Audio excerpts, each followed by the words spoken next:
Academy मध्ये तुमच्या सगळ्यांचे सहर्ष स्वागत आहे। मागील व्हिडिओमध्ये आपण पेडागॉजीच्या म्हणजे प्रिव्हियस इयर मध्ये जे काही प्रश्न उत्तर येते 10 मार्काची त्याची एक सिरीज चालू केली होती। एक व्हिडिओ आपला झालेला आहे, त्यामध्ये मी 10 प्रश्न घेतले होते। ठीक आहे, आज आपण त्या पुढील 10 प्रश्न बघूया, म्हणजे तुम्हाला एक आयडिया येईल की कशा प्रकारचे प्रश्न उत्तर हे त्या 10 मार्काच्या प्रश्नामध्ये येत असतात। ठीक आहे, चला तर मग स्टार्ट करूया। आपला फर्स्ट प्रश्न आहे, one essential feature of a good teaching add is. एक जे चांगलं टीचिंग एड आहे, गुड टीचिंग एड जे असते त्याचं एक इसेन्शियल फीचर काय? कुठल्या म्हणजे भरपूर प्रकारचे फीचर असतात, तर यातलं कुठलं असं एक फीचर आहे बा की ते एकदम चांगलं इसेन्शियल आहे? बघा हे बघूया, ऑप्शन बघू। पहिला आहे low cost, popular, involving participate of maximum sales आणि इझी टू हँडल। तर यातलं इसेन्शियल काय आहे? इसेन्शियल हे आहे की इन्व्हॉल्विंग म्हणजे इन्व्हॉल्व करणे, जे काही पार्टिसिपेट आहे, जे काही पार्टिसिपेट करत आहे गुड टीचिंग एड वापरताना, जे काही विद्यार्थी आहेत जे काही वापरत आहे गुड टीचिंग एड, तर त्यांचा इन्व्हॉल्व त्याच्यामध्ये जास्तीत जास्त पाहिजे, हे त्याचं एक इसेन्शियल फीचर आहे। इझी टू हँडल तर पाहिजेच, ते तर आहेच, परंतु सगळ्यात इम्पॉर्टंट काय आहे की पार्टिसिपेट पाहिजे, मॅक्झिमम सेन्स पाहिजे। ठीक आहे, हा पहिला प्रश्न झाला। दुसरा प्रश्न बघा, a good test should not have. एक चांगली टेस्ट एक चांगली टेस्ट कशी नसावी? नॉट आहे, नॉट कडे तुम्ही लक्ष ठेवा, नॉट आहे। एक चांगली test, a good test should not have, एक चांगली टेस्ट मध्ये काय नाही पाहिजे? काय पाहिजे पहिले बघून घेऊ। एक तर व्हॅलिडिटी पाहिजे, व्हॅलिड पाहिजे ती, रिलायबल पाहिजे ती, आणि ऑब्जेक्टिव्हिटी हे सुद्धा त्याच्यामध्ये पाहिजे, परंतु सब्जेक्टिव्हिटी त्याच्यामध्ये नाही पाहिजे। ठीक आहे, समजा मी जर एखादी टेस्ट काढली तर त्याच्यामध्ये माझे विचार त्या टेस्ट मध्ये यायला नको, है ना? किंवा दुसऱ्या एखाद्या टीचरने काढली तर तिचे विचार त्या टेस्ट मध्ये यायला नको। ठीक आहे, म्हणजेच एक चांगली जी टेस्ट आहे ती सब्जेक्टिव्हिटी ही, हा जो एक फीचर आहे, हा जो एक आहे ऑप्शन दिलेला, अशी नसावी, ती व्यक्तिपरक नसावी, व्हॅलिड असावी, रिलायबल सुद्धा पाहिजे ती, ऑब्जेक्टिव्हिटी सुद्धा पाहिजे त्यामध्ये, है ना? ज्या परीक्षेसाठी ते विचारण्यात आलेले आहे, प्रश्न देण्यात आले, त्याच परीक्षे संदर्भात त्यामध्ये प्रश्न असायला हवे, है ना? किंवा नाही तर म्हणजे एखाद्या परीक्षे संदर्भात एखादी परीक्षा समजा पोलीसची परीक्षा झाली समजा, है ना, त्याच्यासाठी समजा विचारण्यात आलेले आहे प्रश्न, परंतु प्रश्न त्यांनी दुसरेच देऊन दिलेले आहे, किंवा टीचरसाठी तुम्ही विचारण्यात आलेले आहे, टीचरसाठी परीक्षा घेण्यात आलेली आहे, परंतु प्रश्न दुसऱ्याच लेवलचे विचारलेले आहे, असं नसावे, है ना? ती व्हॅलिड असावी, ओके, रिलायबल असावी, विश्वसनीय असावी, विश्वास असायला पाहिजे, म्हणजे विश्वास झाला पाहिजे त्याच्यावर मुलांचा, है ना, परंतु सब्जेक्टिव्हिटी नसावी। ठीक आहे, हा जे ऑप्शन आहे तुमचं चुकीचं आहे, हे ऑप्शन आपलं बरोबर आहे, कारण हे चुकीचं आहे। बघा, the classic format of the lesson plan is as per. Lesson plan तुम्ही शिकले असाल डीएड बीएड मध्ये, है ना? मग आता लेसन प्लॅन कुणाची योजना आहे ती? एक हार्वर्डियन स्टेप आहे की हिलाडावा स्टेप आहे की हिल गार्डियन स्टेप आहे की हार्वर्ड स्टेप आहे? तर याचं जे बरोबर उत्तर आहे ते आहे हार्वर्डियन स्टेप, हार्वर्ड पार्क योजना होत्या त्या। ठीक आहे, चला आता बघा, for conducting physics experiment a science laboratory should necessary have. आता एक फिजिक्स एक्सपेरिमेंट आपल्याला घ्यायचा आहे, सायन्स लॅबोरेटरी आहे आणि सायन्स लॅबोरेटरी मध्ये एक फिजिक्स एक्सपेरिमेंट घ्यायचा आहे आपल्याला, ओके? मग आता काय काय असायला पाहिजे त्याच्यासाठी? काय काय असायला पाहिजे? गरज कशा कशाची आहे? शुड नेसेसरी हॅव कशा कशाची गरज आहे? तर गॅस कनेक्शनची गरज आहे का? ड्रेनेज सिस्टीमची गरज आहे का? Availability of natural light and ventilation की मग डेमॉन्स्ट्रेशन टेबल? यापैकी सगळ्यात जास्त महत्वाचं काय आहे? यापैकी सगळ्यात जास्त महत्वाचं आहे अवेलेबिलिटी ऑफ नॅचरल लाईट आणि व्हेंटिलेशन, हे सगळ्यात जास्त जरुरी आहे, है ना? हे असणं आवश्यक आहे, हे नसलं तर होणार नाही प्रयोग, म्हणजे एक्सपेरिमेंट होणार नाही, त्यामुळे या पर्यायाची नॅचरल लाईट आणि व्हेंटिलेशन ह्या पर्यायाची सगळ्यात जास्त गरज आहे। ठीक आहे, चला आता बघा, पाचवा प्रश्न आहे, a child who reads dog as god or bat as stat suffer from which type of disability? Disability आहे, खूप प्रकारच्या डिसॅबिलिटी आहे, डिसलेक्सिया आहे, डिस्ग्राफिया आहे, डिस्लेक्सिया आहे, अफेजिया आहे, ADHD आहे.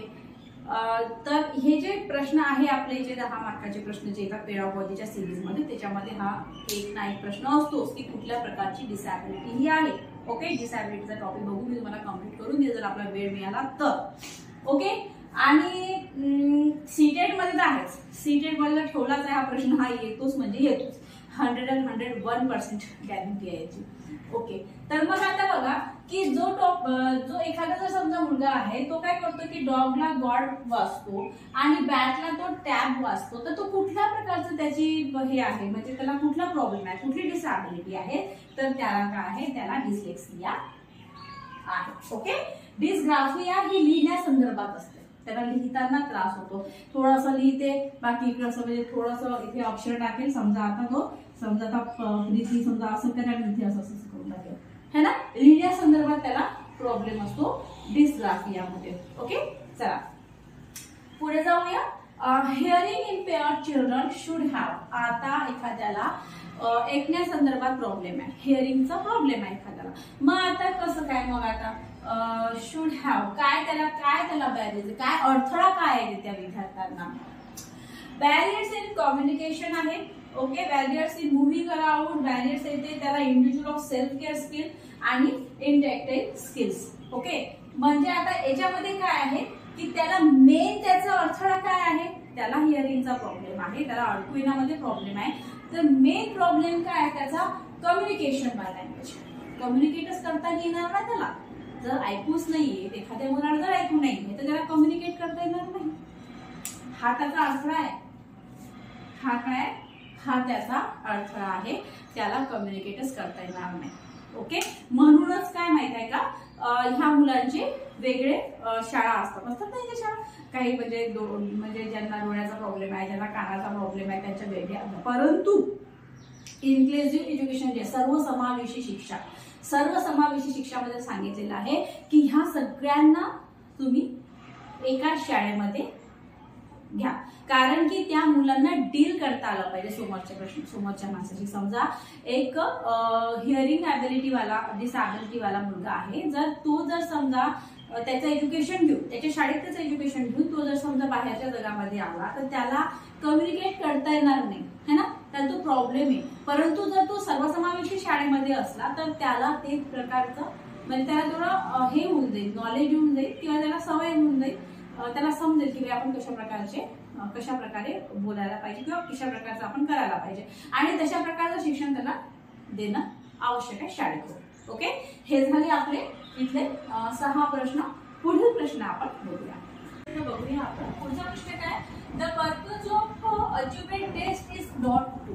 आता जी काही शाळेतून टेस्ट घेतली जाते तर तिचा पर्पज काय नसायला पाहिजे. नॉट कडे लक्ष ठेवायचं, की नॉट कडे तुम्ही लक्ष ठेवा. आता बघा काय असायला पाहिजे, know what students have learn, know the areas where the learners are weak, great learners are sharp. Okay, a certain fulfilment of scholarship goal. आता विचारलंय काय नसायला पाहिजे. ओके, काय नसायला पाहिजे की ग्रेड नाही द्यायला पाहिजे तुम्ही है ना, ग्रेट लर्नर्स ॲज शार्प किंवा मग तो वीक आहे. ओके, अभ्यासामध्ये कसा आहे, आता जर समजा तुमची टेस्ट झाली, ओके 80 मार्काची जर समजा तुमची टेस्ट झाली, मग 80 पैकी जर समजा कोणाला 70 मिळालेले आहे, कुणाला 60 मिळालेले आहे, कुणाला 40 मिळालेले आहे.